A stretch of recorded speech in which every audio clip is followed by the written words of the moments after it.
కాసేపట్లో అల్లు అర్జున్ మీడియా ముందుకు రానున్నారు. సీఎం రేవంత్ వ్యాఖ్యలకు కౌంటర్ ఇస్తారా లేదా వివరణ ఇచ్చుకుంటారా అన్నది ఇప్పుడు చర్చనీయాంశంగా మారింది. అల్లు అర్జున్ ప్రెస్ మీట్ పై సినీ రాజకీయ వర్గాల్లో సర్వత్రా ఆసక్తి నెలకొంది. అల్లు అర్జున్ ఏం మాట్లాడతారని ఆసక్తిగా ఎదురు చూస్తున్నారు.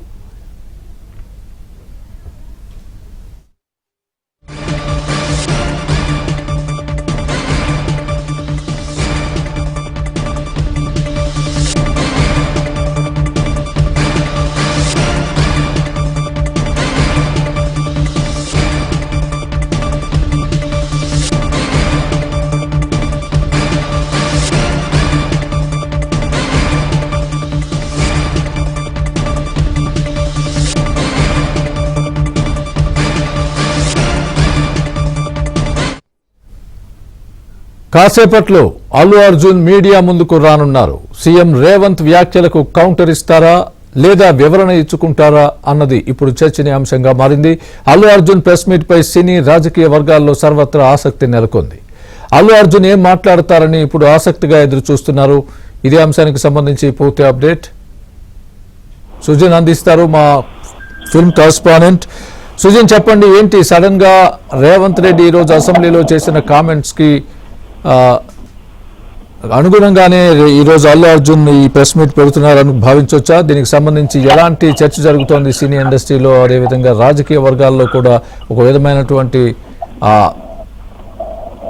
ఇంటెన్సిటీ ఎక్కువగా ఉంది, దీనికి సంబంధించి మాట్లాడుకుంటున్నారు.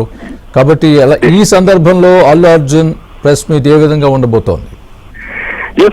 ఈ రోజు అసెంబ్లీలో సంధ్య థియేటర్ కి సంబంధించిన ఘటన ఉద్దేశిస్తూ ఆ తర్వాత జరిగిన పరిణామాలు, ఇండస్ట్రీ సంబంధించి కూడా అల్లు అర్జున్ కి లభించిన పరామర్శలు, వీటన్నిటి మీద కూడా చాలా తీవ్ర స్థాయిలో రేవంత్ మాట్లాడటం జరిగింది. ఈ క్రమంలోనే అల్లు అర్జున్ గతంలో తాను సంధ్య థియేటర్ ఘటన తనకి ఆ ఘటన జరిగిన సంగతి తెల్లవారుజామున తెలిసింది, ఆ తర్వాత నాకు తెలిసింది, అప్పుడు తెలియదు అని చెప్పేసి ఆయన ఒక వీడియోలో ప్రస్తావించడం జరిగింది. కానీ ఈ రోజు రేవంత్ ఆ విషయం ఘటన జరిగినప్పుడే అల్లు అర్జున్ కు తెలుసు, పోలీసులు ఆయన అక్కడి నుంచి పంపించే ప్రయత్నంలో పలుమార్లు ఆయనకి చెప్పడం కూడా జరిగింది అని చెప్పే విషయాన్ని ఆయన ప్రస్తావించడం జరిగింది. దీంతో పాటు ఏదైతే బాధిత కుటుంబానికి సంబంధించి అందాల్సిన పరామర్శలు అల్లు అర్జున్ కి అందటం పట్ల కూడా రేవంత్ తీవ్రస్థాయిలో ఆయన స్పందించడం జరిగింది. ఇండస్ట్రీ ఈ మానవతా దృక్పథంతో వ్యవహరించలేదు జరిగిన సంఘటన విషయంలో.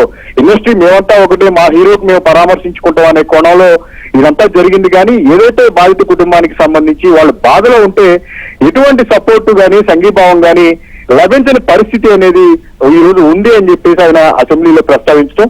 సో తాజాగా దీనికి సంబంధించే అల్లు అర్జున్ తన వైపు నుంచి ఒక వివరణ ఇచ్చుకునే ప్రయత్నంలోనే ఈ రోజు మీడియా ముందుకు వస్తున్నారని చెప్పేసి తెలుస్తుంది. అరెస్టు రోజున అరెస్ట్ కాబడి ఆ తర్వాత ఇంటికి వచ్చిన తర్వాత తాను చట్టాన్ని గౌరవిస్తాను అని చెప్పేసి అల్లు అర్జున్ వ్యాఖ్యలు చేశారు. అయితే ఈ జరిగిన పరిణామాల్లో కొంత కన్ఫ్యూజన్ అనుకుంది.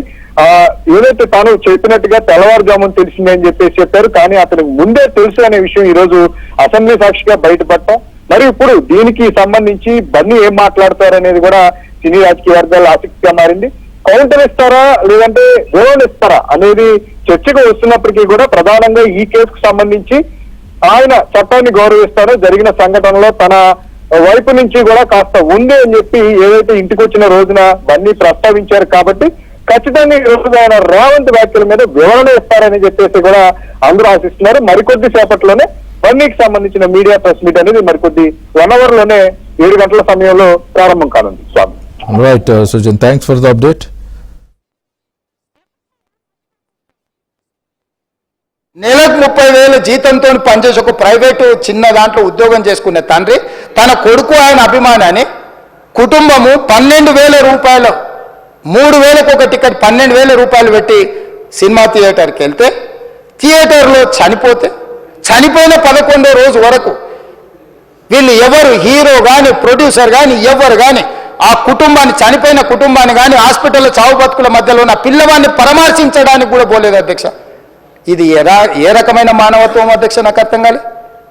ఇలాంటి మానవత్వం లేకుండా వ్యవహరించిన వాళ్ళను పోలీసులు విధి నిర్వహణలో భాగంగా పోలీస్ స్టేషన్కు తీసుకెళ్తే ఒక ఆయన ట్విట్టర్లో పెడతాడు అడ్డగోలుగా 10 ఏళ్ళు మంత్రి చేసి ఉద్యమాలు చేసినామని చెప్పుకునేటోళ్ళు, ఉద్యమాల సమయంలో సినిమా షూటింగ్లో జరగొద్దని దాడులు చేసిన వ్యక్తులు ఇవాళ అతను భగవత్ స్వరూపుడు. అసలు అతన్ని పోలీసులు ముట్టుకుంటారా? అసలు ఈ రాష్ట్రం ఏమైపోతుంది? రాష్ట్రం ఉంటుందా? ఈ రకంగా రాజకీయ పార్టీలు, అధ్యక్ష, రాజకీయ పార్టీలు ప్రజాప్రతినిధులుగా చనిపోయిన ప్రాణాల విలువ లేకుండా చావుకు కారణమైన ప్రత్యక్షంగా పరోక్షంగా అయిన వాళ్ళని పోలీస్ స్టేషన్కు విచారించడానికి పిలిస్తే కూడా అది కూడా తప్పుపట్టి ప్రభుత్వాన్ని బద్నాం చేయాలి, ముఖ్యమంత్రిని తిట్టాలని ఎంత నీచమైన భాష వాడింది అధ్యక్ష. యూట్యూబ్లలో మీరు చూడండి. నాకేముంటుంది అధ్యక్ష? ఏంది ఆ సినిమాకు స్పెషల్ రిలాక్సేషన్స్ ఇచ్చి ఇవాళ సినిమా ఏదైతే వ్యాపారం చేసిందో సినీ పరిశ్రమను ప్రోత్సహించాలని మొదటి వారం అత్యధికంగా సినిమా ధరలతో టికెట్లు అమ్ముకోవడానికి, స్పెషల్ షోలు వేసుకోవడానికి, బెనిఫిట్ షోలు వేసుకోవడానికి ప్రత్యేకమైన అనుమతులు ఇచ్చింది నా ప్రభుత్వమే కదా, మా ప్రభుత్వమే అధ్యక్ష. సినీ పరిశ్రమను ప్రోత్సహించాలనే మా విధానం. ప్రోత్సహించే క్రమంలో తెలంగాణ ప్రజల ప్రాణాలను ప్రాణాలు తీసుకుంటే కూడా వాళ్ళని ఏమనొద్దానంటే మీరు లా చేయండి అధ్యక్ష. మరి స్టేట్కు లా అథారిటీ ఉందో లేదో నాకు తెలియదు, కానీ star, film star, super stars or political stars is having some special privilege. If they murdered anyone also we need not to prosecute or otherwise we need not to book any case against these personalities అని మీరు చట్టం చేస్తా అంటే సినీ ప్రముఖులకు కానీ రాజకీయ ప్రముఖులకు కానీ స్టార్లని ఫీల్ అయ్యే వాళ్ళ పట్ల ప్రత్యేకమైన చట్టం ఉంటుంది. వాళ్ళ మీద కేసులు పెట్టొద్దని మీరు ఏమైనా చట్టం చేస్తే ఆ చట్టం అమలు చేస్తాం అధ్యక్ష. 2 తారీఖు వాళ్ళు అప్లికేషన్ పెట్టుకుంటే 3 తారీఖు పోలీసులు తిరస్కరించారు. 4 తారీఖు హీరో కానీ హీరోయిన్ కానీ సినిమా ప్రొడ్యూసర్స్ కానీ ఎవరు థియేటర్ రావడానికి వీల్లేదు. ఈ థియేటర్లో మేము సెక్యూరిటీ ఇవ్వలేము. ఈ థియేటర్కు ఉన్నది ఒకటే దారి. ఈ దారిలో ఇంతమంది వేలాది మంది అభిమానులు వచ్చినప్పుడు మేము కంట్రోల్ చేయలేము, వద్దు అని తిరస్కరించారు.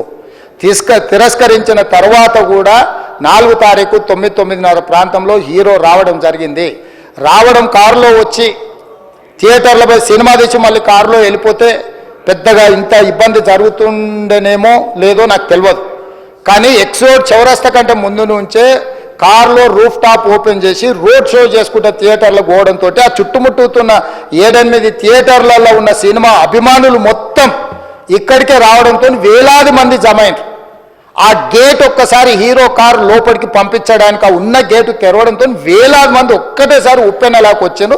ఆ ఉప్పెనలో చనిపోయిన రేవతి, ఆమె కొడుకు, భార్య, భర్త, కూతురు వాళ్ళు అలాగైపోయి కొడుకు, తల్లి ఒక పక్కన పోయి ఆ జనాల నుంచి తప్పించుకొని టికెట్ చేసుకొని ఆ తొక్కిసలాటలు హీరోను థియేటర్ లోపలికి తీసుకుపోవాలనుకున్న టైంకి అతను బండి మీద రోడ్ షో చేసి దిగేటప్పటికి వేలాది మంది హీరోని కలవడానికి చొచ్చుకొచ్చారు ముందుకు.